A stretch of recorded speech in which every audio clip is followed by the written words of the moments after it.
Këngëtarja e muzikës popullore Maja ishte e ftuar në emisionin Goca dhe Gra, ku ndau disa nga përjetimet më të vështira të jetës së saj personale. Ajo foli hapur për periudhën pas ndarjes nga bashkëshorti, duke e përshkruar si një kohë të mbushur me dhimbje, lodhje dhe zhgënjim.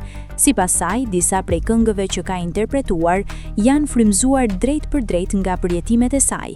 Megjithse ka kaluar momente të errta, Maja tregoi se është përpjekur t'i mbajë këto emocione larg djalit të saj të vogël, duke mos i treguar atij asnjëherë lotët.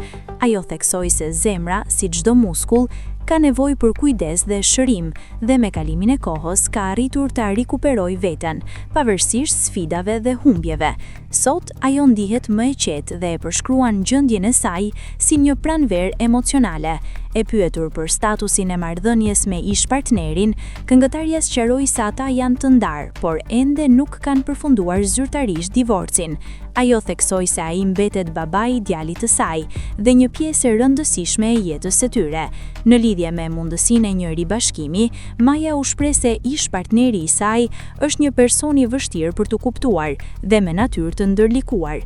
Megjithatë, ajo uroi që ai të jetë gjithmonë i mirë për djalin e tyre. Sa i përket rolit si prind i vetëm, Maja e përshkroi me humor, duke thënë se i duhet të jetë herë nën e herë baba në të njëjtën kohë.